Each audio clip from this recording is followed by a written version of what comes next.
Shabby's Kitchen. Today, we're making banana bread.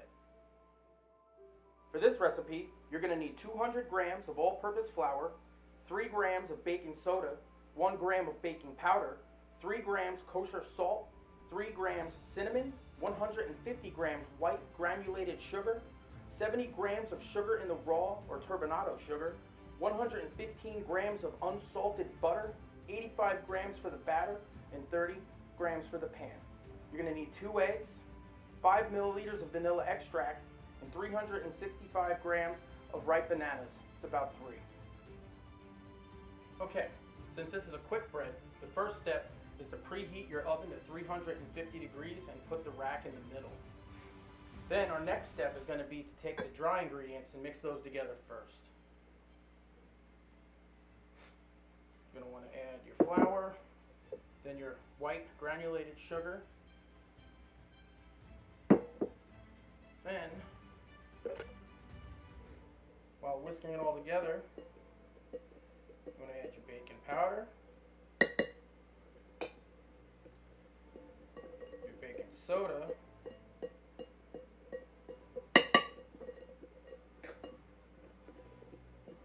cinnamon, and your salt. Alright, once that's all combined, you're going to want to add your butter. Now the butter hasn't been out of the fridge that long, maybe 20 minutes. But what you're going to want to do with this is kind of take chunks off and just get it throughout the flour. It really doesn't have to be pretty or specific, just so it's, broken up, not in one big clump. Alright, now you want to go in with a fork or something big. You can go in with your hands. Just kind of break this butter up. Try to get the butter to become like dough on its own.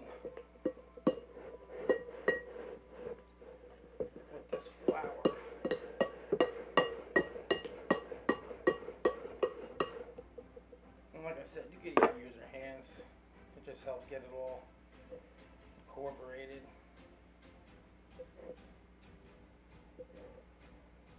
Now, the reason why you want to put it in like this is that as it's baking, it helps it melt and disperse better, but it also helps give little pockets of air in there so you can get like more of a bread texture instead of more like a cake. Alright, so now that you've mixed your dry ingredients, you want to mix your wet ingredients. So of course you want to take your bananas. Again, these things are ripe. In my eyes, the riper, the better. Some people can't stand them this ripe. Me, I feel like they add a little more liquid into the bread. And I also feel like it gives a sweeter taste. When they're more ripe, they're more sugary and have more of that pronounced banana flavor. Alright, and this is simple. Take the fork, mash it up that way. Or you can take a mashed potato masher and mash it up like that. Whatever you got. Whatever suits your fancy.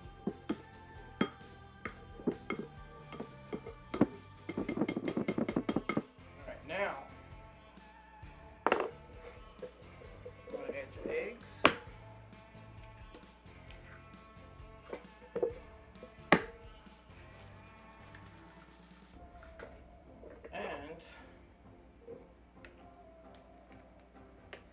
Your 5 milliliters of vanilla extract.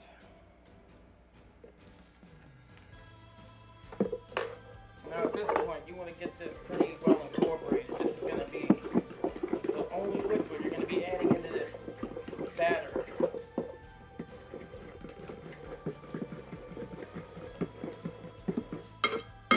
Alright, so at this point, you want to take your spatula and just kind of incorporate this a little at a time, not all at once. You kind of want to fold the flour over onto the bananas and eggs. And the goal here is to try to work this as little as possible so that it doesn't get too dense when we try to go and bake it.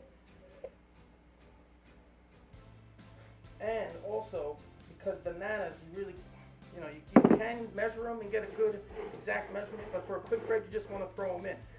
So you could always add more banana. You can never take it out. And it's a lot easier to put banana in than it is to try to adjust the flour and sugar in this once you've done it.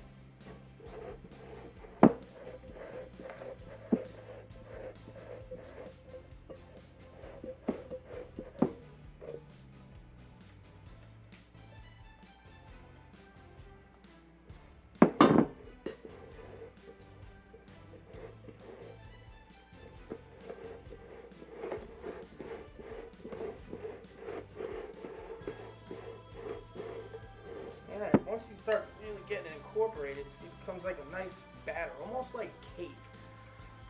In many ways this is cake, but it's bread. It's a quick bread. Alright, so once you have that all stirred in, that's when this bad boy comes in handy. It's just a regular loaf pan. You're going to take that 30 grams of reserve butter, hold it with the back of the wrapper like this, and just take it and rub it all in the inside here, covering every square inch. Don't be afraid to use the whole thing if you got it. Alright, the reason for this is so that the bread, while it's baking, doesn't stick. Because nothing is worse than making a beautiful loaf of bread and tearing it apart when it comes out of the pan. Also, what it's going to do, it's going to serve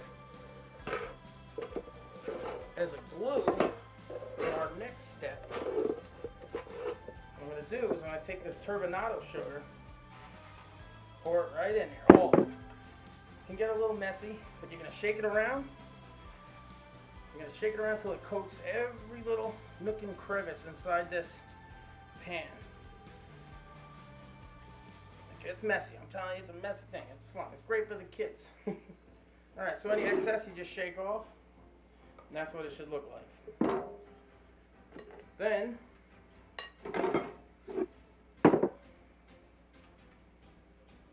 take your batter and just let it flow right in.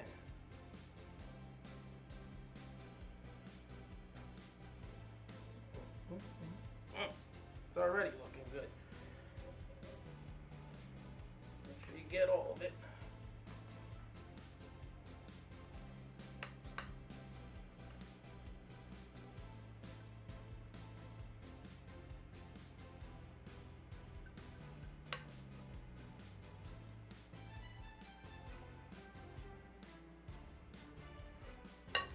Okay, now once you put the batter in, just clean up the edges. You're going to give this thing a good old tap, good old shake, maybe a couple drops. This gets all the air out, helps it evenly disperse. Now, I'm going to take this, I'm going to put it in the 350-degree oven for about 50 minutes. I'm going to check it maybe at 45. It can go as long as 65 minutes. It's going to depend on your elevation, how humid it is outside, stuff like that. So always go lower, check it at 45 minutes, and then after about 50 it should be ready, but you can always go a little more. Okay. My bread is done. 55 minutes has passed. I set the alarm for 45 minutes and checked on it. It wasn't done. Went another 5 minutes, still wasn't done, so I added another 5 for a total of 55 minutes. As you can see, it's done now. The way that you can tell, there's two ways. One, you can test it with a thermometer, and it has to be 195 degrees internal, or you can do it the old-fashioned way. Take a toothpick, stick it in. When you pull it out, if there's no batter on it, it's done. Now at this point, you want to leave it in the pan. It's going to finish here, and it's going to do a little carryover cooking with the heat that's in there. But you want to take it, give it a little tap, and then a little shake, just to break it free. Then you want to let it sit in there for about 10 minutes. I'll come back after that and let you know the next step. Alright, 10 minutes has passed. My bread is cooled down. Now we're going to want to take it out of the pan. Now it's still hot, so with one mitt, hold the hot pan, and then the other, just take a paper towel, and just flip it over. It should just come free. Then you're going to want to set it on a wire rack to cool. This is going to cool for about 20 minutes to half an hour, maybe more. You want to let it cool because if you cut into it too soon, it's going to fall apart. So I'll be back in about half an hour. Alright, half an hour has gone by and the bread has cooled off. I've removed it from the wire rack and set it on the cutting board. I'm just going to cut right into it.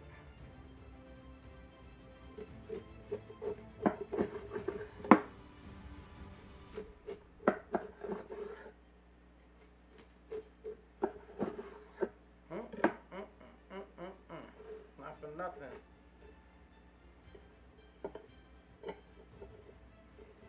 Ooh-wee. That looks good.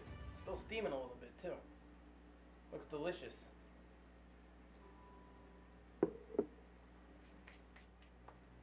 Alright, now that the bread is done, it's cut up, it's ready to eat.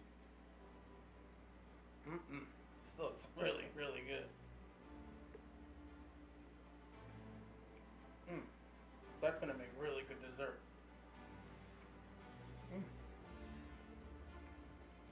You can serve that for breakfast, dessert, snack. Delicious.